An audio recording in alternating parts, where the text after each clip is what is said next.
নমস্কার। ডায়মন্ড হারবার লোকপ্রজ্ঞা চর্চা কেন্দ্রের পক্ষ থেকে আপনাদের সবাইকে জানাই স্বাগত। আমি দেবপ্রিয় বোস, ডায়মন্ড হারবার লোকপ্রজ্ঞা চর্চা কেন্দ্রের সহ সংযোজক। আজ আমাদের মূল বিষয় একাত্ম ভারত ৩৩-এর ২৩তম শ্লোক। আমরা আমাদের অনুষ্ঠান শুরু করব সংগঠন মন্ত্রের মধ্যে দিয়ে। সংগঠন মন্ত্র পাঠ করে শোনাবেন শ্রীযুক্তা মেধা চক্রবর্তী, ছাত্র শক্তি প্রমুখ, ডায়মন্ড হারবার লোকপ্রজ্ঞা চর্চা কেন্দ্র। সঙ্গচ্ছধ্বং সংবদধ্বং সংবো মনাংসি জানতাম। সঙ্গচ্ছধ্বং সংবদধ্বং সংবো মনাংসি জানতাম। দেবা ভাগং যথা পূর্বে সঞ্জানানা উপাসতে। সঙ্গচ্ছধ্বং সংবদধ্বং সংবো মনাংসি জানতাম। সমানো মন্ত্র সমিতি সমানি সমানং মনঃ সহ চিত্তমেষাং। সমানং মন্ত্রম অভিমন্ত্র এব সমানেন वो অভিষাজুহোমি। সমানো মন্ত্র সমিতি সমানি সমানং মনঃ সহ চিত্তমেষাং। সমানং মন্ত্রম অভিমন্ত্র এব সমানেন वो অভিষাজুহোমি। সঙ্গচ্ছধ্বং সংবদধ্বং সংবো মনাংসি জানতাম। সমানি বাকুতি সমানা হৃদয়ানি বঃ। সমানমস্তু वो মনো যথা বঃ সুসহসতি। সমানি বাকুতি সমানা হৃদয়ানি বঃ। সমানমস্তু वो মনো যথা বঃ সুসহসতি। সঙ্গচ্ছধ্বং সংবদধ্বং সংবো মনাংসি জানতাম। সঙ্গচ্ছধ্বং সংবদধ্বং সংবো মনাংসি জানতাম। নমস্কার। শ্রীযুক্তা মেধা চক্রবর্তীকে ধন্যবাদ জানাই সংগঠন মন্ত্র পাঠ করে শোনাবার জন্য। এখন স্বাগত ভাষণ রাখবেন শ্রী জ্যোতির্ময় চক্রবর্তী মহাশয়। ব্যক্তিগত জীবনে রায়পুর শ্রী শ্রী রামকৃষ্ণ অমৃত বিদ্যালয়ের শিক্ষক ও ডায়মন্ড হারবার লোকপ্রজ্ঞা চর্চা কেন্দ্রের সংযোজক। নমস্কার। লোকপ্রজ্ঞা ডায়মন্ড হারবার চর্চা কেন্দ্রের পক্ষ থেকে একাত্ম ভারত ৩৩ ধারাবাহিকের ২৪তম পর্বে সকলকে স্বাগত জানাই। পৃথিবীতে প্রাণের বিবর্তনের ধারায় আবির্ভাব হয় আধুনিক মানুষ হোমোসেপিয়েন্সের। ক্রমশ মানুষ অসভ্য থেকে সভ্য হলো। একসময় সৃষ্টি হলো সভ্যতা, বোধ আর বুদ্ধির সমন্বয়ে। মানব সভ্যতার উষাকাল থেকে ভারতবর্ষের আর্য ঋষিগণ এ ধরার সকল সন্তানের মঙ্গল কামনায় প্রার্থনা করতেন। অপরদিকে পাশ্চাত্য দেশের আপন কল্যাণে ভগবাদী দর্শনের কারণে সৃষ্টি হয় সার্বিক শোষণ, অর্থনৈতিক, রাজনৈতিক, বৌদ্ধিক ও বৈচারিক। শোষণের জন্য প্রয়োজন হয় কোনো নতুন দেশের। তাই শুরু হলো উপনিবেশবাদ। একদিন আমাদের এই মাতৃভূমি ভারতবর্ষ সেই উপনিবেশবাদের শিকার হলো। চলল সার্বিক শোষণ ব্রিটিশ যন্ত্রে। 1835 সালে মেকলে প্রবর্তিত শিক্ষা ব্যবস্থার শিকলে আবদ্ধ হলো ভারতীয় অন্তরাত্মা, যা আজও ভারতীয়দের মানসিকভাবে পঙ্গু করে মাকাল ফল তৈরি করছে, অর্থাৎ বহিরাবরণে ভারতীয়, অন্তঃকরণে বিজাতীয়। দুঃখের বিষয়, আজও ভারতীয় সনাতন সংস্কৃতিকে রক্ষা করার চেষ্টা আমরা করিনি।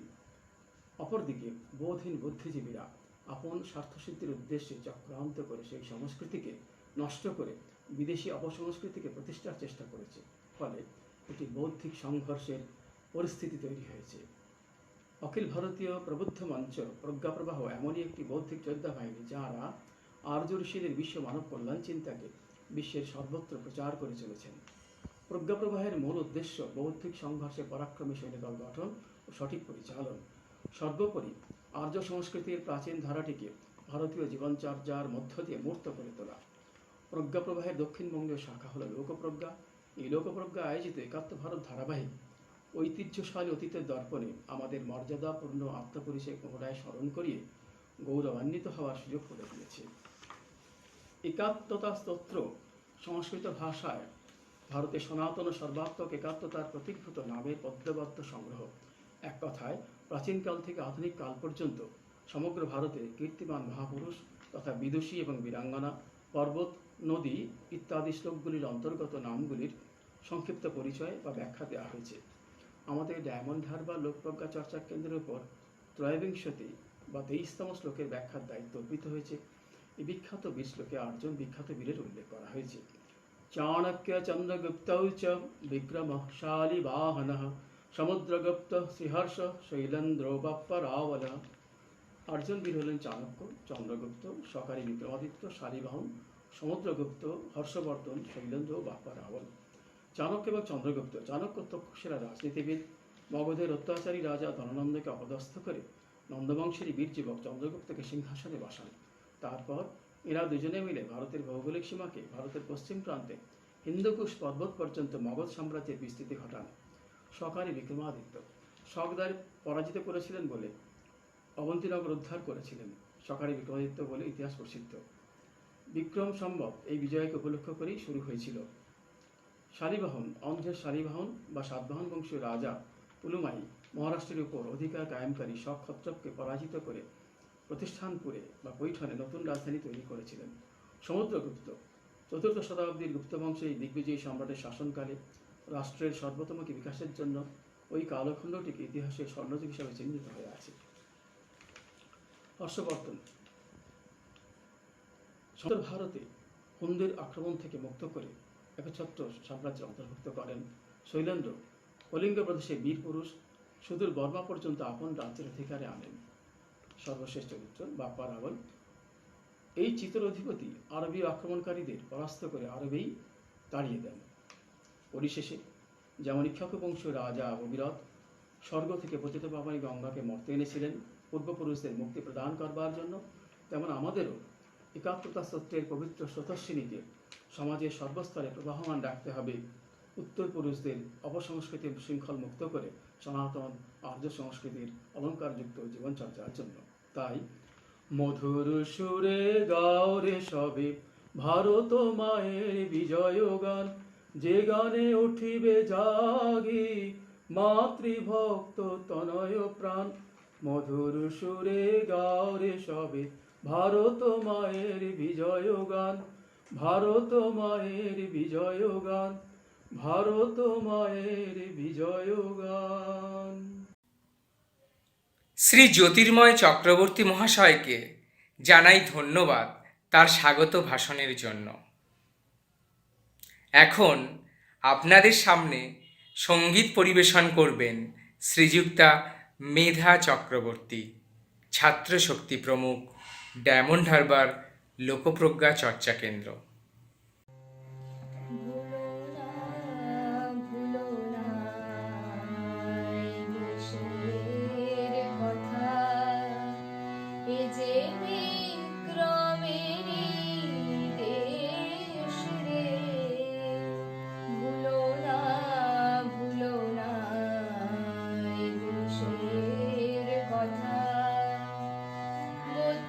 সিংহাসন কহিল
এ যে বিক্রমেরই দেশ রে।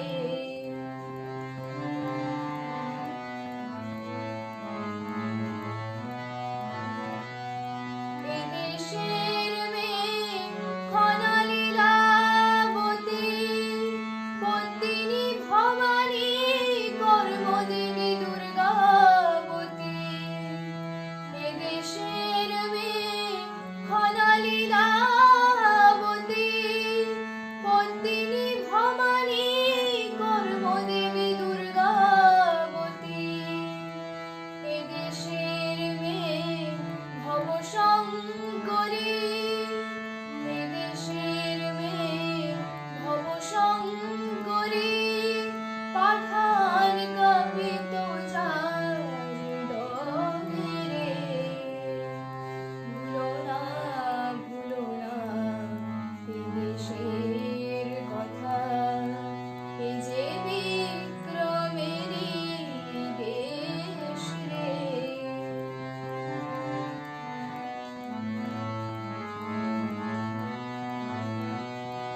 এ দেশের রণস্থল পানিপথ বিরাট, চিলিবালা সিন্ধু আর হলদি ঘাট। এ দেশের রণস্থল পানিপথ বিরাট, চিলিবালা সিন্ধু আর হলদি ঘাট। যারা বিরাট হইতে ছুটিত কর্ণাট, যারা বিরাট হইতে ছুটিত কর্ণাট। খেলিত যাহারা বিষদবতী তীরে। ভুলো না, ভুলো না এ দেশের কথা, এ যে বিক্রমেরই দেশ রে। ভুলো না, ভুলো না এ দেশের কথা।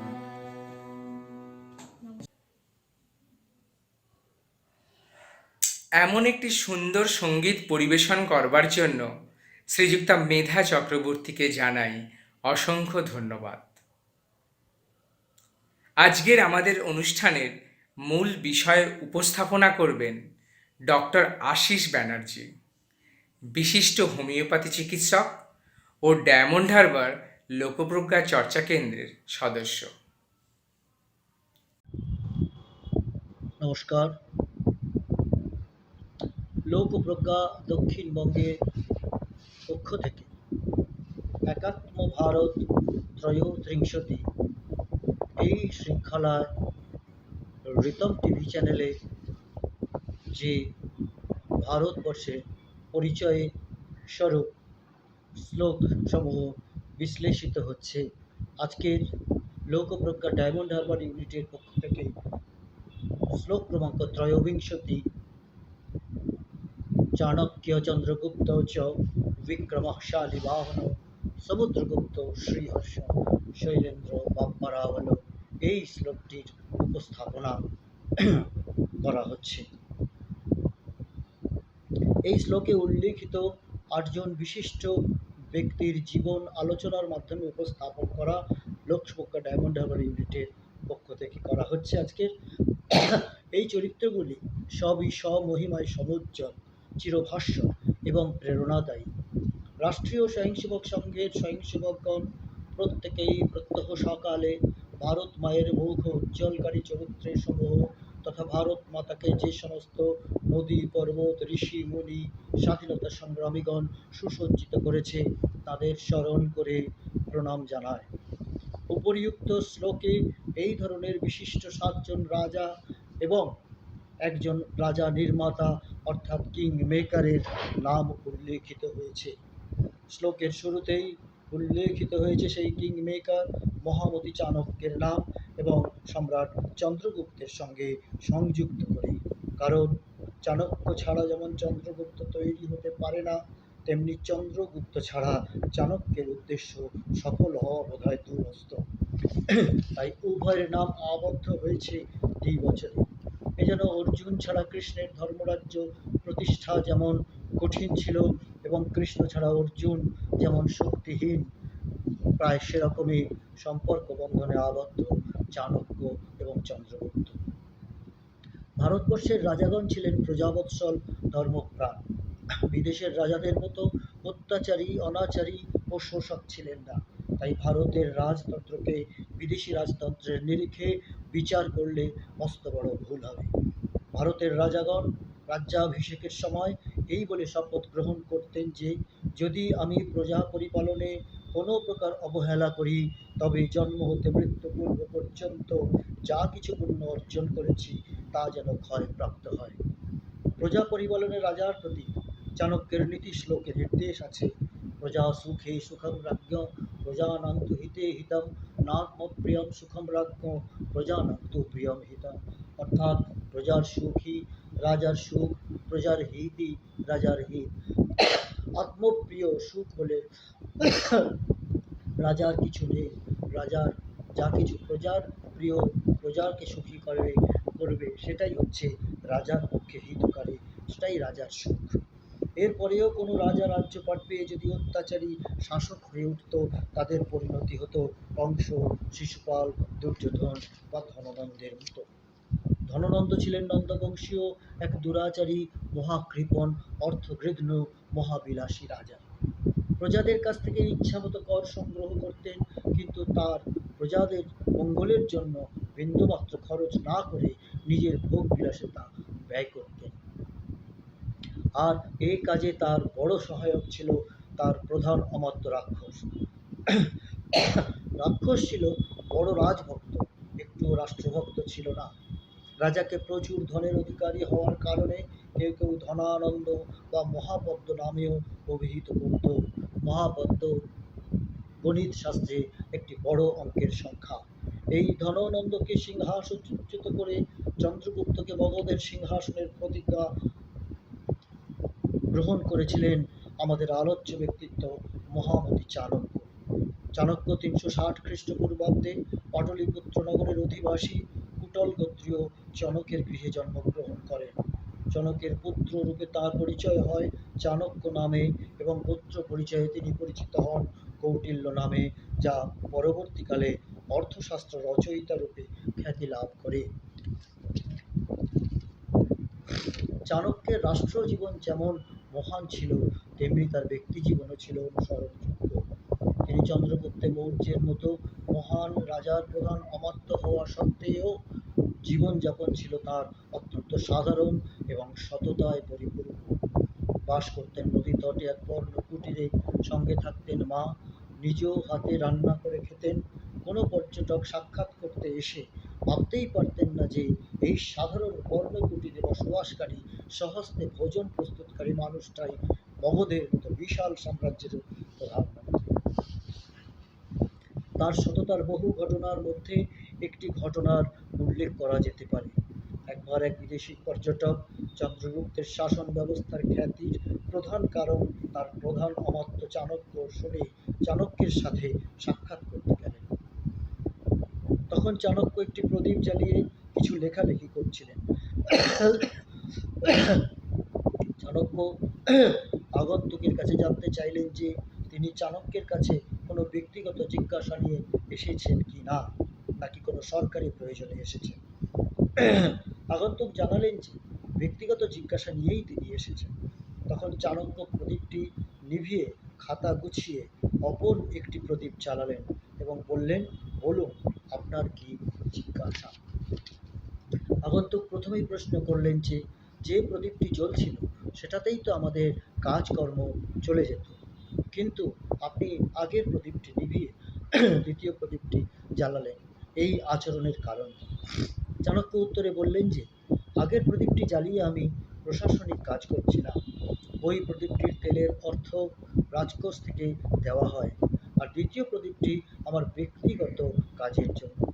আমার ব্যক্তিগত জীবনযাপনের জন্য রাজকোষ থেকে মাসিক ভাতা রূপে যে অর্থ বরাদ্দ, দ্বিতীয় প্রদীপের তেল তার থেকে আসে। আপনি যেহেতু ব্যক্তিগত জিজ্ঞাসার কথা বললেন, তাই দ্বিতীয় প্রদীপটি প্রজ্বলিত করলাম। এমন সৎ ও স্বচ্ছ ভাবমূর্তির অধিকারী ছিলেন চাণক্য। তাই সেই পর্যটক সেই মুহূর্তে বললেন, এমন সৎ এবং দৃঢ়চেতা মানুষ, যার প্রধান অমাত্য সে অগত্য জগৎ সভায় শ্রেষ্ঠ আসন নেবে, এটাই স্বাভাবিক রয়েছে। চাণক্য ছিলেন অত্যন্ত দৃঢ়চেতা। ছোটবেলায় মাতৃভক্তির প্রমাণ দেখাতে গিয়ে নিজের দাঁত নিজে টেনে উপড়িয়ে ফেলেছিলেন, তাই মা তাকে খণ্ডদত্ত বলে ডাকতেন। চাণক্যকে অনেক নামে অভিহিত হতে দেখা যায়। হেমচন্দ্রের অভিধান চিন্তামণি গ্রন্থে আমরা তার 8টি নামের উল্লেখ পাই: বাৎসায়ন, মল্লনাগহ, কৌটিল্যশ্চরপদ্মজः, দ্রামিল, পক্ষিণস্বামী, বিষ্ণুগুপ্তোঙ্গুলশ্চ সঃ। বাৎসায়ন, মল্লনাগ, কৌটিল্য, চাণক্য, দ্রামিল, পক্ষীর স্বামী, বিষ্ণুগুপ্ত এবং অঙ্গুল, এইরকম 8টি নাম তার সম্পর্কে আমরা পেয়ে থাকি। তার রচিত অর্থশাস্ত্র যেভাবে কর ব্যবস্থা করেছিলেন তা উল্লেখযোগ্য,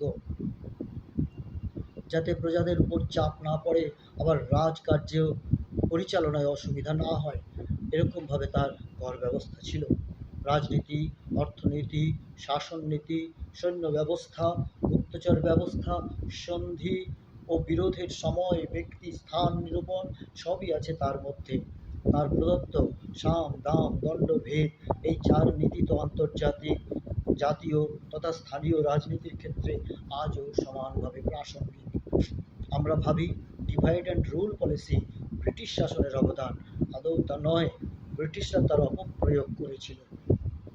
একান্ত প্রয়োজনে ভেদ নীতির প্রয়োগ চাণক্য সেই 4র্থ খ্রিস্টপূর্বাব্দে বলে গেছেন। তার নীতিশাস্ত্রের বহু শ্লোক আজও অত্যন্ত প্রাসঙ্গিক। সকলের খুব পরিচিত একটি শ্লোক, লালয়েৎ পঞ্চবর্ষাণি দশো বর্ষাণি তাড়য়েৎ প্রাপ্তে তু ষোড়শো বর্ষে পুত্র মিত্র বিভাচরেৎ। আজও শিক্ষার ক্রম এই অনুসারেই চলে। প্রথম 5 বছর আদর যত্ন ভালোবাসা, 6 বৎসর বয়স থেকেই প্রথম শ্রেণীতে ভর্তি, 16 বছর বয়সে মাধ্যমিক, তারপরে বন্ধুর মতো আচরণ। আমরা আজ টিভির পর্দায় ওই অ্যাডভার্টাইজমেন্ট শুনতে পাই, পেরেন্টস সে পার্টনার বন গই। চাণক্য চির পুরাতন ও চির নতুন। আমাদের এই শিক্ষা ব্যবস্থার মধ্যে আজকাল দেখা যায় 6 বছর বয়সের আগে তার প্রিপারেটরি, নার্সারি, এই ধরনের কেজি, এ ধরনের শিক্ষাক্রমেও ভর্তি হয়, কিন্তু সেগুলো কিন্তু সরকারি স্বীকৃত শিক্ষাক্রম নয়। সে সরকারি স্বীকৃত শিক্ষাক্রম প্রাইমারি অর্থাৎ ক্লাস 1 প্রথম শ্রেণী থেকে শুরু হয়ে থাকে। আমাদের আলোচ্য ব্যক্তিত্ব এই চাণক্য সঙ্গে আজকাল আমাদের দুর্ভাগ্য যে বহু মানুষের তুলনা করা হচ্ছে, যে মানুষগুলোর সঙ্গে চাণক্যের তুলনা একেবারেই চলে না। মহামতি চাণক্যের যে রাষ্ট্রভক্তি, সেই রাষ্ট্রভক্তির ফলে তিনি একজন অধ্যাপক ছিলেন তক্ষশিলার মতো বিশ্ববিদ্যালয়ে। সেই অধ্যাপনা ত্যাগ থেকে ছেড়ে এসে তিনি চিন্তা করলেন, আজকে রাষ্ট্রের এই বিপদ, এই বিপদের দিনে আর রাষ্ট্রকে রক্ষা করতে হবে, তা না হলে কিছু থাকবে না, রাষ্ট্রের সভ্যতা, সংস্কৃতি, পরম্পরা, ঐতিহ্য সব বিনষ্ট হয়ে যাবে। তাই সেখান থেকে নেমে এসে তিনি রাজা সম্পর্কে, রাজাদের প্রতিষ্ঠিত, নতুন রাজা প্রতিষ্ঠা করার জন্য এবং তাদের সেই বিদেশি আক্রমণকে প্রতিহত করার জন্য আজ কোমর বেঁধে লেগে পড়েছিলেন। আজকের স্বার্থপর, অর্থগৃধ্ণ, লোভ লালসাযুক্ত কিছু কিছু মানুষ, তাদের সঙ্গে চাণক্যকে তুলনা করা হচ্ছে। যারা করছেন, আমার ধারণা যে তারা চাণক্যকেও চেনে না, আর এই মানুষগুলোকেও চেনে না। তাই বলি যে অমন মহান রাষ্ট্রভক্ত একজন মানুষের সঙ্গে বর্তমান সময়ে এই সমস্ত দলভক্ত কিংবা স্বার্থপর মানুষগুলোর এই তুলনা এ অত্যন্ত অপ্রাসঙ্গিক এবং আমাদের কাছে বেদনাদায়ী। এই শ্লোকে দ্বিতীয় যে ব্যক্তি, মহারাজা চন্দ্রগুপ্ত। ভারতের ইতিহাসে আমরা একাধিক চন্দ্রগুপ্তের নাম পাই। বর্তমান আলোচ্য চন্দ্রগুপ্ত হলেন নন্দবংশীয় রাজা মহাপদ্মনন্দ ও মুরার পুত্র চন্দ্রগুপ্ত চন্দ্রগুপ্ত মৌর্য। মুরা অর্থাৎ মায়ের নাম, সেই অনুসারে চন্দ্রগুপ্ত মাতৃ পরিচয়ে মৌর্য চন্দ্রগুপ্ত নামে নিজেকে অভিহিত করেন। এছাড়া শোনা যায় তারা যেখানে বসবাস করতেন সেই মৌর পর্বত, তার নামানুসারেও চন্দ্রগুপ্তের নাম চন্দ্রগুপ্ত মৌর্য উল্লেখিত হয়ে থাকে। ধননন্দকে সিংহাসনচ্যুত করে সিংহাসন আরোহণের পর তিনি চাণক্যের পরিচালনায় ছোট ছোট ক্ষুদ্র রাজ্যে বিভক্ত ভারতবর্ষকে প্রথম একটি ঐতিহাসিক রাজ্যে বা ঐতিহাসিক বৃহৎ ভারতীয় সাম্রাজ্যে প্রতিষ্ঠিত করেন। বিদেশি আক্রমণ বারবার ভারতে আছড়ে পড়েছে। ধননন্দের কাছে যে বার্তা নিয়ে গিয়ে চাণক্য অপমানিত হয়েছিলেন, সেই যবন সেনাকে চাণক্যের বুদ্ধিমত্তা ও চন্দ্রগুপ্তের বীরত্বের সম্মিলিত প্রচেষ্টায় চন্দ্রগুপ্ত পর্যুদস্ত করলেন। আলেকজান্ডারের সেনাপতি সেলুকাসকে পরাজিত করে তার সাম্রাজ্য বিস্তার করলেন।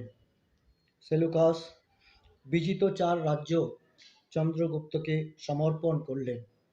নিজ কন্যা হেলেনার সাথে চন্দ্রগুপ্তের বিবাহ দিয়েছিলেন এবং পুনরায় কখনো ভারত আক্রমণ না করার প্রতিজ্ঞাও চন্দ্রগুপ্ত এই সেলুকাসকে দিয়ে করিয়ে নিয়েছিলেন।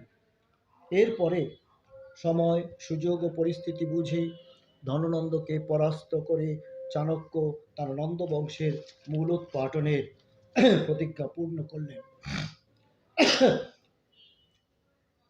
ধননন্দের রাজভক্ত অমাত্য রাক্ষসকে তিনি চাণক্যের পরামর্শে নিজ মন্ত্রী করে রাষ্ট্রভক্ত অমাত্যে পরিণত করেছিলেন।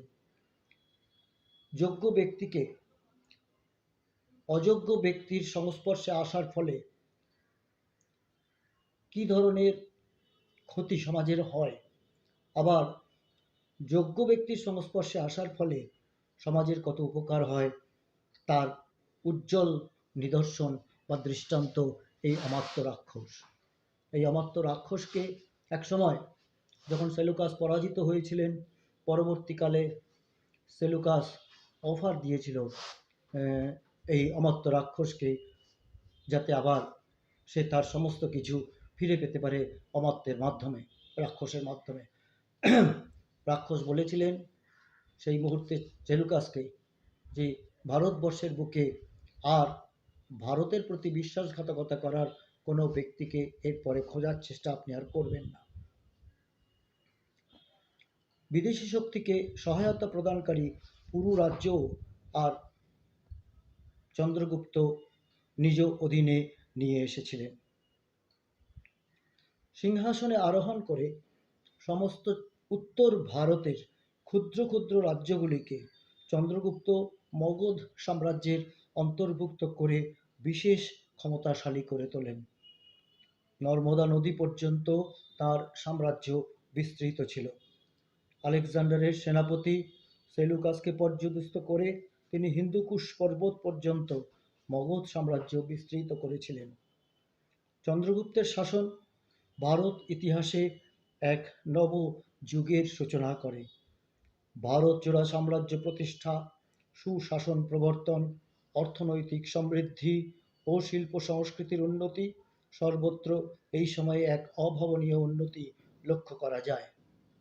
গ্রিক দূত মেগাস্থেনিস, যিনি চন্দ্রগুপ্তের রাজসভায় রাজত্বকালে বহুদিন বসবাস করেছেন বা থেকেছেন, সেই মেগাস্থেনিস তার ভারত বিবরণে চন্দ্রগুপ্তের ভূয়সী প্রশংসা করেন। ভারতীয় আদর্শের প্রতিমূর্তি মহামতি চাণক্যের সহযোগিতায় চন্দ্রগুপ্ত মৌর্য ভারত শাসন করেন। ভারতের রাজনৈতিক ইতিহাসে তার সময় থেকেই স্বর্ণযুগের অবতারণা ঘটে। তৃতীয় ব্যক্তি বা রাজা সম্রাট বিক্রমাদিত্য, যিনি দ্বিতীয় চন্দ্রগুপ্ত নামে পরিচিত। ভারতের ইতিহাসে গুপ্ত যুগকে সুবর্ণ যুগ বলা হয়ে থাকে। এই সুবর্ণ যুগের সূচনা হয়েছিল মৌর্য চন্দ্রগুপ্তের রাজত্বকালে। সেই সুবর্ণ যুগের রূপ ও বিকাশ ঘটেছিল সমুদ্রগুপ্তের রাজত্বকালে, আর তার বিস্তার এবং পূর্ণতা প্রাপ্তি ঘটে দ্বিতীয় চন্দ্রগুপ্ত তথা সকারী বিক্রমাদিত্যের রাজত্বকালে, যিনি এখন এই তৃতীয় ব্যক্তি আমাদের আলোচ্য সম্রাট। প্রাচীন ভারতের অন্যতম শ্রেষ্ঠ সম্রাট দ্বিতীয় চন্দ্রগুপ্ত বিক্রমাদিত্য। তিনি পিতা সমুদ্রগুপ্তের জ্যেষ্ঠ পুত্র ছিলেন না, কিন্তু তার যোগ্যতা ও দক্ষতার কারণে সমুদ্রগুপ্ত তাকেই রাজপথে মনোনীত করেন।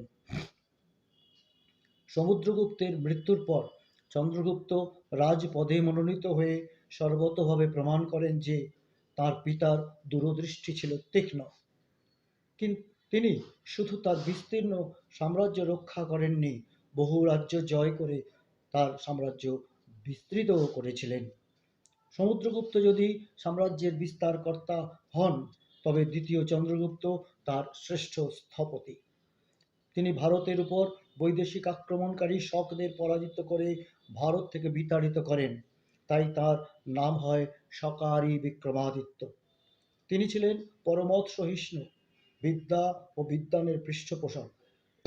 তিনি নিজে ধর্মবিশ্বাসে শৈব হয়েও বহু বৌদ্ধ মত প্রতিষ্ঠা করেন। তার রাজসভা ছিল সমকালীন ভারতবর্ষের শ্রেষ্ঠ সাংস্কৃতিক কেন্দ্র, যার কেন্দ্রবিন্দুতে ছিল তার রাজসভার নবরত্ন সভা। কালিদাস, বরাহমিহির, বড়রুচি, অমর সিংহ, ধন্বন্তরী, ঘটকর্পর, খপনক, শঙ্কু ও বেতাল ভট্ট, এই 9টি রত্ন নিয়ে গঠিত হয়েছিল তাঁর নবরত্ন সভা। বিক্রমাদিত্য তাঁর রাজত্বকাল স্মরণ করে রাখতে প্রচলন করেন বিক্রম সম্বৎ বা বিক্রমাব্দ। এই যুগ ছিল সংস্কৃত ভাষা এবং হিন্দু ধর্মের পুনরুত্থানের যুগ। বিক্রমাদিত্য তাঁর জীবদ্দশায় কিরকম কিংবদন্তিতে পরিণত হয়েছিলেন তার আমরা হদিশ পাই কালিদাস রচিত বেতাল পঞ্চবিংশতি এবং 32 সিংহাসন থেকে। বেতাল পঞ্চবিংশতি শোনা যায় সম্রাট চন্দ্রগুপ্ত আর বেতাল সিদ্ধ ছিলেন। তিনি তার বেতালকে নিয়ে গাছ থেকে নামিয়ে তার কার্যসিদ্ধির জন্য যাচ্ছেন।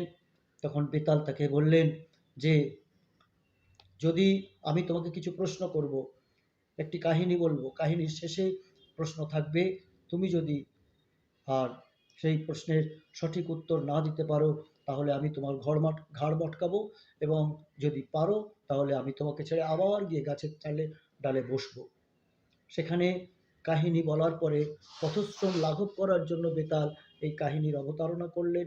আর কাহিনী বলার পরে আর বেতাল যে প্রশ্ন রাখতেন সেই প্রশ্ন ছিল অত্যন্ত কূট, এবং তার উত্তর অর্থাৎ বিচার করে সঠিক রায় দেওয়া ছিল খুবই কঠিন এবং সেই সাথে খুবই সমস্যা সংকুল।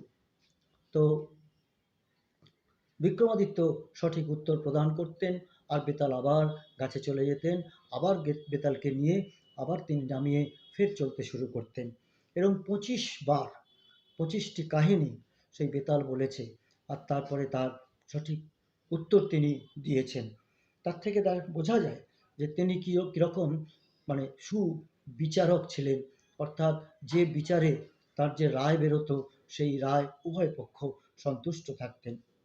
আর 32 সিংহাসনের যে কাহিনী আমরা জানি, যে 32 সিংহাসন 32টি পুতুল দিয়ে ধরে রাখতো, সেই সিংহাসন ধরেছিল রাজা ভোজ। সেই সিংহাসন আর মাটির ঢিপি থেকে খনন করে বের করে নিয়ে এসে বসতে চেয়েছিলেন বিক্রমাদিত্যের সেই সিংহাসন। এক একটি পুতুল এক এক দিন এক একটি গুণের কথা, আর সেই ভোজ রাজা যখনই বসতে যেতেন তখন তাকে বলতেন এবং বলে জিজ্ঞাসা করতেন, তুমি কি এই গুণের অধিকারী? তবেই তুমি এই সিংহাসনে বসার অধিকারী। যে বলতে যে না, এরকম গুণ তো আমার নেই, তখন সেই পুতুল উড়ে চলে যেতেন। এরা প্রত্যেকেই এক একজন পরী। তো এই ভাবে ৩২টি পুতুল একদিন একদিন করে তার এক একটি গুণের কথা উল্লেখ করতেন। আর ভোজ রাজা তার চুপচাপ থাকতেন, বলতেন যে না, এহেন মহান গুণের অধিকারী আমি নই। তখন পুতুলটি উড়ে চলে যেতেন। শেষ পর্যন্ত সেই সিংহাসনটি নিয়ে শেষ ৩২তম পুতুল উড়ে চলে গেলেন। হতে পারে গল্প, হতে পারে কাহিনী, হতে পারে একটি রম্য রচনা, যাই হোক না কেন, কিন্তু মানুষের মনের মধ্যে তার মহানতা সম্পর্কে এই গুণসমূহের প্রকাশ ঘটেছিল। তাই সেখানটায় উল্লেখ করেছেন তিনি সমস্ত কিছু। তো আমরা সিস্টার নিবেদিতা রচিত ক্র্যাডল টেলস ফ্রম হিন্দুইজম এই বইয়ের আর রচনার মধ্যে the judgement seat of Vikramaditya এই রচনাটি পাই। এবং এই রচনাতে আমরা এই কাহিনীটি খুঁজে পাই। তো ৩২ সিংহাসনের সেই কাহিনী আর বেতাল পঞ্চবিংশতি থেকে সম্রাট চন্দ্রগুপ্তকে আমরা জানতে পারি। সেই সম্রাট সেই জাজমেন্ট সিট অফ বিক্রমাদিত্যের ঘটনা এরকম যে রাখাল ছেলেরা আর গরু চড়াতে যেত, আর এরকম একটা ঘটনা ঘটছে যে তারা খেলার ছলে বিচার খেলতো, আর একটি ছেলে একটি ঢিবির উপরে বসে থাকতো। সেই ঢিবির উপরতে বসে থেকে যেন সেটা রাজ সিংহাসন, আর সেইখানে অন্যান্য ছেলেরা বিভিন্ন সমস্যা নিয়ে আসতো, আর তিনি সুন্দরভাবে সুনিপুণভাবে তার রায় দিতেন। সেই রাখাল বালক যে ঢিবির উপরে বসে আছে, এটা রাজা ভোজ শুনে আর দেখলেন যে আরে কি ব্যাপার, খুঁজে দেখা যাক। তখন ওই ঢিবিটা খনন করে ওই সিংহাসনটি তিনি পেয়েছিলেন। তো তাকে সেই জন্য তাকে জাজমেন্ট সিট অফ বিক্রমাদিত্য, যে ওর উপরে বসলে সাধারণ মানুষের মধ্যেও সেই গুণের প্রকাশ ঘটে, তাই রাজা ভোজ চেয়েছিলেন। কিন্তু রাজার ভোজের মধ্যেও সেই গুণ ছিল না বলে আর তিনি তারপরে সেই সিংহাসনে তিনি আরোহণ করতে পারেননি। তো চন্দ্রগুপ্ত বিক্রমাদিত্যের রাজত্বকাল প্রাচীন ভারতের সভ্যতা ও সংস্কৃতির ইতিহাসে এক স্মরণীয় অধ্যায়। এই যুগে শিল্প, সাহিত্য, বিজ্ঞান, সংস্কৃতি, ধর্ম, জীবনের সব ক্ষেত্রে এক অভূতপূর্ব উন্নতি ঘটেছিল। শালীবাহন। সম্রাট বিক্রমাদিত্যের মতো শালীবাহন বা সাতবাহন বংশীয় রাজারা দিগ্বিজয়ী বীর রাজা ছিলেন। বিক্রম সম্বত ১৩৫ বছর পর দিগ্বিজয় সেরে নিজ রাজ্যে প্রত্যাবর্তনের পর শক সম্বত বা শকাব্দ প্রচলন করেন সম্রাট শালীবাহন। তিনি যুদ্ধে হাতি, ঘোড়া, উট প্রভৃতি ৭ প্রকার বাহন ব্যবহার করতেন। তাই তাদের বংশ রাজাদের সাতবাহন বংশ বলেও উল্লেখ করা হয়ে থাকে। তাই সাতবাহন রাজা বা শালীবাহন অত্যন্ত বীর এবং বীরত্বের সঙ্গে তার সাম্রাজ্য বিস্তার করেছিলেন। অন্ধ্র বংশীয় এই রাজারা ভারতবর্ষে বহুকাল যাবৎ রাজত্ব করেন। শালীবাহন সম্পর্কে বিভিন্ন লোককথা শোনা যায়, কিন্তু সেগুলি সবটাই বিতর্কিত বা অনেক সময় রূপকথার মতো মনে হয়। শোনা যায় তিনি নাকি বিক্রমাদিত্যকে পরাজিত করেন, কিন্তু দেখা যায় যে বিক্রমাদিত্যের সম্বত প্রচলন ১৩৫ বছর পরে রাজা শালীবাহন আর রাজত্ব করছেন। আবার কথাসারির সাগরে তার যে জন্ম বৃত্তান্ত খুঁজে পাওয়া যায় বা উল্লেখিত হয়, সেও এক রূপকথার গল্প বলে মনে হয়। সেখানে দেখা যায় যে নাগরাজের দ্বারা আর শালীবাহনের মাতৃগর্ভে শালীবাহনের জন্ম হচ্ছে। এরকম ধরনের বিভিন্ন কথা প্রচলিত আছে, কিন্তু এটাও অত্যন্ত সত্য যে দক্ষিণ ভারতীয় বা দাক্ষিণাত্যের এই অন্ধ্রবংশীয় রাজারা বহুকাল যাবৎ আর ভারতবর্ষের বুকে বীরত্বের সঙ্গে রাজত্ব করেছেন। সমুদ্রগুপ্ত সমুদ্রগুপ্ত ভারতের ইতিহাসে এক চমকপ্রদ ব্যক্তিত্ব। তিনি ভারতে রাজনৈতিক ঐক্য স্থাপন করেছিলেন। তিনি দূরবর্তী রাজ্যগুলিকে করদ রাজ্যে পরিণত করেন। গুপ্তযুগে বৌদ্ধিক ও জাগতিক সমৃদ্ধির যে চরম বিকাশ পরিলক্ষিত হয়, তার সূচনা সমুদ্রগুপ্তের রাজত্বকালেই হয়েছিল। তাই তাকে ঐতিহাসিক গোখলে ভারতের সুবর্ণ যুগের অগ্রদূত হিসাবে চিহ্নিত করেছেন। তিনি ভারতের আর্যাবর্ত, দাক্ষিণাত্য, পূর্বাঞ্চল, পশ্চিম ভারত, এমনকি সিংহল পর্যন্ত প্রাধান্য বিস্তার করেন। সমুদ্রগুপ্ত নিজেকে এক রাট হিসাবে প্রতিষ্ঠিত করে ভারতের রাজনৈতিক ঐক্য স্থাপন করেন। আমরা দেখি যে সমুদ্রগুপ্ত যে রাজত্ব বিস্তার করেছিলেন, গুপ্ত বংশের দ্বিতীয় রাজা, সেখানে প্রচুর দক্ষিণ ভারতের বিভিন্ন যে আর্যাবর্ত, দাক্ষিণাত্যের যে রাজ্যগুলি স্থাপন করেছেন, রাজ্যগুলি তিনি অধিকার করেছিলেন, জয় করেছিলেন, সেখানটায় নিজের আধিপত্য বিস্তার না করে সেখানকার রাজাদেরকেই আর তাদের রাজত্ব চালানোর জন্য অধিকার দিয়েছেন এবং পরবর্তীতে ওই রাজাগণ কর দান করে আর নিজের অধিকার স্থাপিত করেছেন। হর্ষবর্ধন ভারতের ইতিহাসে যে সময় বিভাজন, সে অনুসারে প্রাচীন ভারতের শেষ সম্রাট হর্ষবর্ধন। গুপ্ত সাম্রাজ্যের পতনের পর তিনিই সমগ্র উত্তর ভারতের সার্বভৌম সম্রাট ছিলেন। মাত্র 16 বছর বয়সে হর্ষবর্ধন পুষ্যভূতি বংশের সিংহাসনে আরোহণ করেন। ভগ্নিপতি গ্রহবর্মার মৃত্যুতে এবং সেই রাজ্যের অমাত্যদের অনুরোধে তিনি কনৌজ এর শাসনভার গ্রহণ করেন। থানেশ্বর এবং কনৌজ এই যুগ্ম রাজ্যের রাজধানী হয় কনৌজ বা কান্যকুব্জ। ফলে কনৌজ ভারতের রাজনৈতিক কেন্দ্র হয়ে ওঠে। এর আগে ছিল পাটলিপুত্র, মগধ। নিজের সিংহাসন আরোহণকালকে স্মরণীয় করে রাখার জন্য একটি নতুন বর্ষ প্রচলন করেন, তার নাম হর্ষাব্দ। শিলাদিত্য ছিলেন তার উপাধি।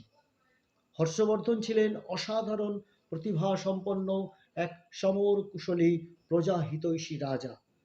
গুপ্ত সাম্রাজ্যের পতনের পর উত্তর ভারত যখন ক্ষুদ্র ক্ষুদ্র রাজ্যে বিভক্ত হয়ে পড়ে, হর্ষবর্ধন উত্তর ভারতে রাষ্ট্রীয় ঐক্য স্থাপন করেন। ভারতীয় পরম্পরার পরমত সহিষ্ণুতা তার মধ্যে বেশ প্রকট ছিল। তিনি প্রথম জীবনে শৈব ছিলেন, পরবর্তীতে বৌদ্ধ মত গ্রহণ করেন। রাস্তার পাশে সরাইখানা স্থাপন, বিভিন্ন স্থানে চিকিৎসালয় স্থাপন, রাস্তাঘাট নির্মাণ, প্রজামঙ্গলের কাজে তিনি অকাতরে ব্যয় করতেন। তার রাজত্বে যাতে সুশাসন প্রতিষ্ঠিত হয়, তার রাজত্বে যাতে মানুষ ভালো থাকে, প্রজাগণ সুখে থাকে, তার জন্য তাদের সমস্ত দিকে তিনি অত্যন্ত নজর রাখতেন। তিনি এক অদ্ভুত কাজ করেছিলেন। গঙ্গা যমুনার সংযোগস্থলে প্রয়াগে তিনি একটি পঞ্চবার্ষিকী মেলার আয়োজন করেন। সেই মেলায় তিনি দাঁড়িয়ে 5 বছরে রাজস্বের যত উদ্বৃত্ত সম্পদ বা অর্থ, তা তিনি সমগ্র সমাজের প্রজাদের মধ্যে বা মানুষের মধ্যে আর দান করে দিতেন। শুধু তাই না, শেষ পর্যন্ত নিজের আবরণ অর্থাৎ বসন, জামাকাপড় আর আভরণ অর্থাৎ নিজের শরীরে যত যদি কিছু গয়না থেকে থাকে অর্থাৎ কোনো সোনাদানা, তাও তিনি প্রজাদের মধ্যে দান করতেন। এবং শেষ পর্যন্ত ভগিনী রাজ্যশ্রীর কাছ থেকেই একটি কাপড় ধার করে একজন নিরহংকারী ঋণী রাজা হিসাবে সিংহাসনে এসে আবার পুনরায় বসতেন। প্রজাদের সুখ দুঃখ অনুভব করতে সমস্ত রাজ্যে তিনি ভ্রমণ করতেন। তিনি ছিলেন সুসাহিত্যিক।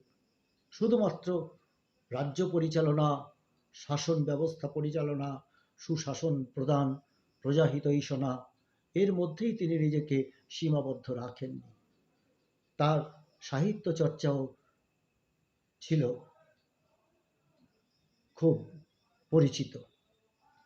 তিনি 3টি সংস্কৃত নাটক রচনা করেছিলেন: নাগানন্দ, প্রিয়দর্শিকা এবং রত্নাবলী। তার সভায় সভাকবি হিসেবে ছিলেন বাণভট্ট। আমরা ইতিহাসের পাতায় দেখি বাণভট্ট হর্ষচরিত এবং কাদম্বরী নামে দুটি বিখ্যাত রচনা করেছিলেন। এছাড়াও বহু রচনা করেছেন, কিন্তু তার মধ্যে এ দুটি খুব পরিচিত। নালন্দা বিশ্ববিদ্যালয় তার সমসাময়িক এক শ্রেষ্ঠ বিশ্ববিদ্যালয়ে পরিণত হয়। আমাদের কাছে আরো গর্বের বিষয়, এক বাঙালি মনীষী ওই সময় নালন্দা বিশ্ববিদ্যালয়ের অধ্যক্ষ ছিলেন। তার নাম শীলভদ্র। প্রায় 10,000 আবাসিক বিনা বেতনে এখানে পড়াশোনা করতেন, এখানে থাকতেন, খেতেন এবং তারা চর্চা করতেন, জ্ঞান চর্চা করতেন নালন্দা বিশ্ববিদ্যালয়। এই নালন্দা বিশ্ববিদ্যালয়ের সম্পর্কে আমরা জানি যে বখতিয়ার খলজি নালন্দা বিশ্ববিদ্যালয়কে সম্পূর্ণরূপে ধ্বংস করেছিলেন। শোনা যায় তিনি জিজ্ঞেস করেছিলেন নালন্দা বিশ্ববিদ্যালয়ের সেই বিশাল গ্রন্থাগার, যেখানে সারা পৃথিবীর সেই সময়কার চর্চার কেন্দ্রবিন্দু হিসেবে আর প্রচুর পুস্তক ছিল, বিভিন্ন বিষয়ের উপরে, বিভিন্ন শাস্ত্রের উপরে নানান ধরনের পুস্তক সেখানটায় ছিল। তো সেই পুস্তকগুলি সম্পর্কে বখতিয়ার খলজি তাকে জিজ্ঞাসা করেছিলেন, সেখানে তার যে সেনাপতি, যে এই বইতে যা যা লেখা আছে, এই বইগুলোর মধ্যে যে সমস্ত লেখা আছে সেগুলো কি কোরআনে আছে? তো তখন বলেছিলেন, না, তা কি করে সম্ভব। সুতরাং এই যখন কোরআনে নেই, সুতরাং তাকে জ্বালিয়ে দাও, পুড়িয়ে দাও, শেষ করে দাও। তো সারা 1 মাস ধরে নাকি শোনা যায় যে সেই বই জ্বালানি হিসেবে ব্যবহার করে সেনাবাহিনী রান্না বান্না করেছিল। এই নালন্দা বিশ্ববিদ্যালয় তিনি সম্পূর্ণরূপে ধ্বংস করেন। আর তারপরে আমাদের আজকের খুবই আনন্দের এবং সৌভাগ্যের যে নালন্দা বিশ্ববিদ্যালয়ের আবার পুনরুজ্জীবনের জন্য বর্তমান আমাদের যে সরকার, তারা আবার ফের কটিবদ্ধ হয়েছেন এবং সেই কাজ প্রায় পরিসমাপ্তির পথে। এটা আমাদের কাছে অত্যন্ত আনন্দের। শৈলেন্দ্র, আজকের দক্ষিণ পূর্ব এশিয়ার যে দ্বীপরাষ্ট্রগুলিতে হিন্দু সংস্কৃতির বিস্তার আমরা দেখতে পাই, তা এই মহারাজ শৈলেন্দ্রেরই অবদান। যেমনভাবে গুপ্ত বংশের সম্রাটগণ বহু রাজ্যের রাজাগণকে পরাজিত করে তাদেরকে বশ্যতা স্বীকার করিয়ে বিশাল সাম্রাজ্য বিস্তার করেছিলেন, অনুরূপভাবে শৈলেন্দ্র বংশের রাজাগণ ব্রহ্মদেশ থেকে শুরু করে Malaysia, Sumatra, Java, Borneo, Bali, শ্যাম, Cambodia, Singapore, Indonesia, Vietnam, Kampuchea, Laos, Philippines প্রভৃতি জয় করে বিশাল সাম্রাজ্য বিস্তার করেন। দক্ষিণ পূর্ব এশিয়ার এই সমস্ত দেশ আমরা জানি, ইন্দোনেশিয়াতে আজকের মুসলিম কান্ট্রি, কিন্তু সেই ইন্দোনেশিয়ার কালচার এখনো পর্যন্ত হিন্দু কালচার। তাদের টাকায় গণেশের মূর্তি, তাদের গরুর এয়ারলাইন্স, তাদের এয়ারলাইন্সের নাম এবং সব কিছু মধ্যে হিন্দু সংস্কৃতি রয়েছে। এবং রামকিয়েন অর্থাৎ রামায়ণ তাদের ওখানকার অত্যন্ত আদরণীয় ধর্ম, মানে গ্রন্থ শুধু নয়, সেখানে প্রতিটি অনুষ্ঠানে রামায়ণের বিভিন্ন চরিত্র, বিভিন্ন ঘটনা নিয়ে আর নাট্যানুষ্ঠান ভালো অনুষ্ঠিত হয়। এটা তাদের নিয়মিত এবং প্রতি বছর এটা হয়ে থাকে। সুতরাং আমাদের কাছে এই শৈলেন্দ্র রাজবংশের দ্বারাই এই দক্ষিণ পূর্ব এশিয়ার দেশগুলোতে আমরা বড়বুদুরের স্তূপ দেখতে পাই, জগদ্বীপের কথা আমরা শুনি। তো সর্বত্র এই যে বিস্তার ঘটেছিল, সমস্ত বিস্তার, হিন্দু সংস্কৃতির যে বিস্তার, এই বিস্তার আর শৈলেন্দ্র রাজাগণের দ্বারাই হয়েছিল। শৈলেন্দ্র বংশের আদি পুরুষ মহারাজা শৈলেন্দ্র কলিঙ্গ অর্থাৎ উড়িষ্যার অধিবাসী ছিলেন। সেইখান থেকে ধীরে ধীরে তিনি এই বিশাল সাম্রাজ্য বিস্তার করেন। দক্ষিণ পূর্ব দেশগুলিতে খ্রিস্টীয় 1ম শতক থেকেই ভারতীয় রাজারা রাজ্য স্থাপন শুরু করেছিলেন, কিন্তু 8ম শতাব্দীতে শৈলেন্দ্র রাজাগণ ওগুলোকে জয় করে এক বিশাল সাম্রাজ্য বিস্তার করেন।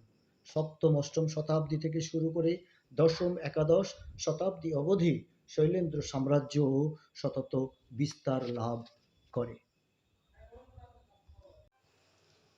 আমাদের এই আলোচ্য শ্লোকে শেষ যে রাজার কথা উল্লেখিত হয়েছে তিনি রাজা বাপ্পা রাওয়াল।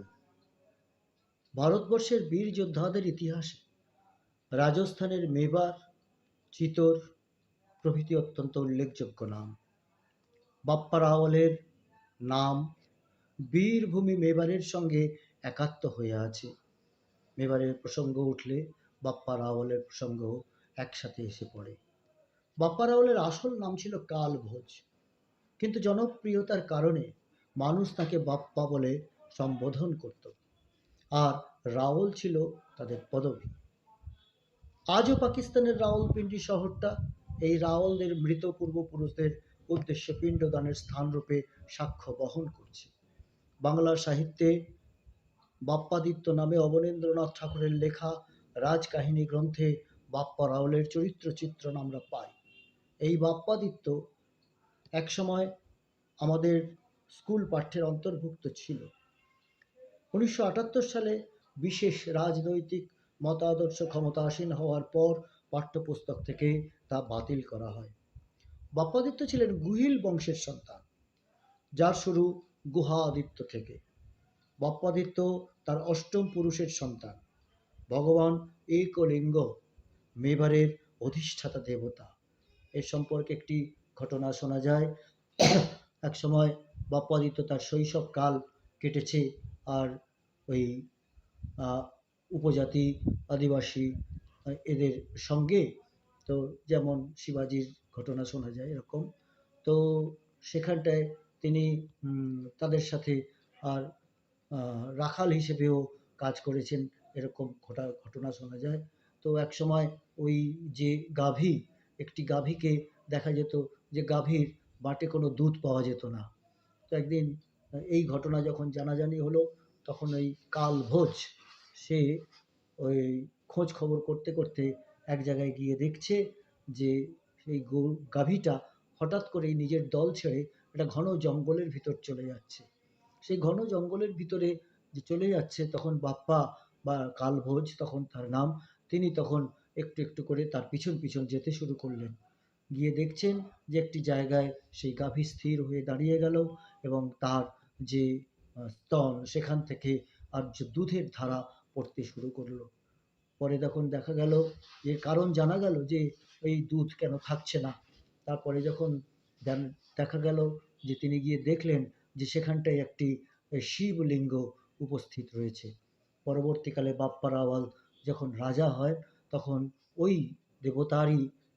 দেবতাকেই নিজেদের অধিষ্ঠাতা দেবতা হিসেবে বরণ করেন এবং তার নাম হয় একলিঙ্গ। সেই একলিঙ্গ হচ্ছে আর বাপ্পা রাওয়ালদের বা মেবারের অধিষ্ঠাতা দেবতা। বাপ্পা রাওয়াল চিতোর আক্রমণকারী মুসলমান সেনাদের পরাজিত করে তাদের পিছনে ধাওয়া করে গজনী পর্যন্ত নিজ আয়ত্তে নিয়ে এসেছিলেন।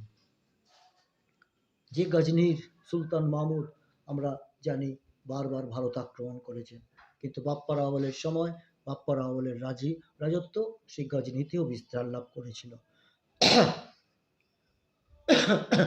নিরবচ্ছিন্নভাবে ইসলামিক আক্রমণকারীদের পরাস্ত করতে করতে তিনি আফগানিস্তান, তুর্কিস্তান, কাফিরিস্তান প্রভৃতি মধ্য এশিয়ার দেশগুলিকে ইসলামিক দখলমুক্ত করে ইরান, বেলুচিস্তান ও সিন্ধ পর্যন্ত হিন্দু ধর্মের বিজয় পতাকা অর্থাৎ ভগবত ধ্বজ উড্ডীন করেছিলেন বলে লোককথায় প্রচলিত আছে।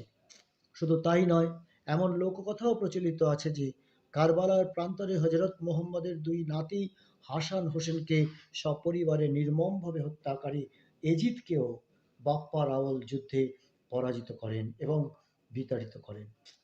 বাপ্পা রাওয়াল যুদ্ধে পরাজিত বহু মুসলিম সুলতানের কন্যাকে বিবাহ করেন, তার মধ্যে গজনীর সুলতান সেলিমের কন্যাও ছিল। বাপ্পা রাওয়ালের জীবনে এরকম অদ্ভুত অদ্ভুত ঘটনা পাওয়া যায়।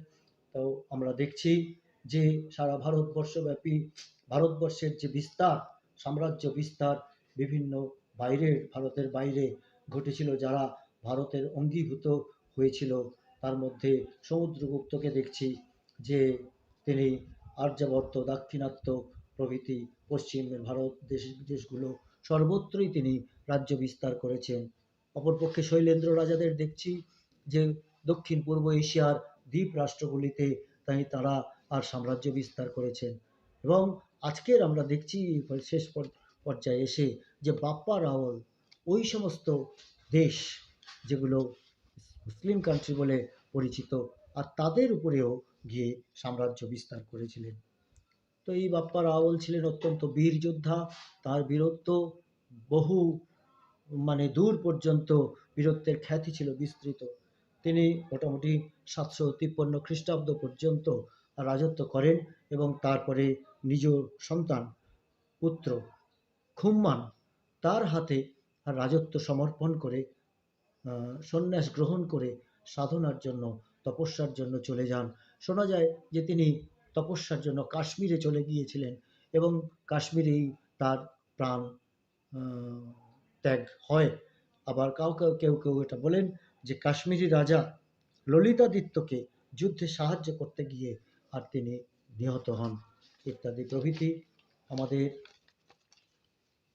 8টি রাজা 7জন রাজা এবং একজন রাজা নির্মাতা চাণক্য, তাদের আলোচনা আমরা আমাদের আজকের এই শ্লোকে করেছি। এবং এই শ্লোকের বিশ্লেষণের মধ্যে দিয়ে আমরা ভারতবর্ষের ইতিহাসের যে একটা বিশাল দিক, যে ভারতবর্ষ তথা হিন্দু সাম্রাজ্যের এই যে বিস্তার আমাদের এই রাজাদের মাধ্যমে হয়েছিল, এবং বিস্তার শুধু হয়নি, শত শত বছর ধরে 300, 400, 600 বছর ধরে তারা রাজত্ব করেছেন। তাদের মধ্যে কেউ কেউ খ্রিস্টপূর্বাব্দ সেখান থেকেই আর বীরত্ব তাদের প্রকাশিত হয়েছে। আরও প্রচুর রাজা ভারতবর্ষের বুকে রয়েছেন। আমাদের সমস্ত শ্লোকগুলোতে সেগুলো আছে। তো সেই শ্লোকে আরও বিশ্লেষণ, আলোচনা তো হয়েইছে। আমাদের এই 23তম শ্লোক বা ত্রয়োবিংশতি শ্লোকে যেই রাজাদের উল্লেখ করা হয়েছে তাদেরকে আমরা দেখছি যে ভারতবর্ষের শেষ রাজা পর্যন্ত, অর্থাৎ আমাদের এই যুগের প্রাচীন যুগের যে শেষ রাজা আর তার পর্যন্ত আলোচনা আমাদের এই শ্লোকে করা হয়েছে।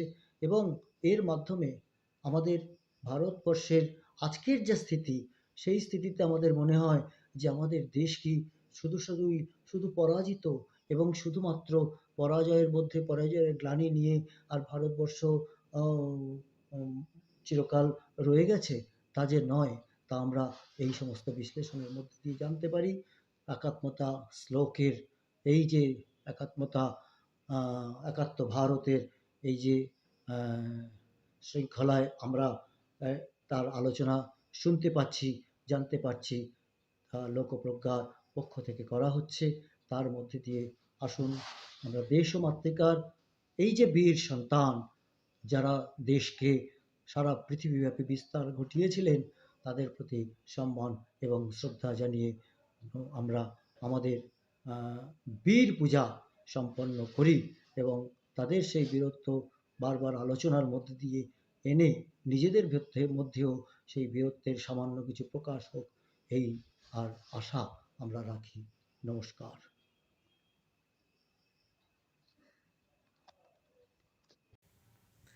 ডক্টর আশিস ব্যানার্জিকে জানাই অসংখ্য ধন্যবাদ তার মূল্যবান বক্তব্য রাখবার জন্য। আজকের আমাদের অনুষ্ঠান শেষ করব কল্যাণ মন্ত্রের মধ্যে দিয়ে। কল্যাণ মন্ত্র পাঠ করে শোনাবেন শ্রীযুক্তা মেধা চক্রবর্তী, ডায়মন্ড হারবার লোকপ্রজ্ঞা চর্চা কেন্দ্র।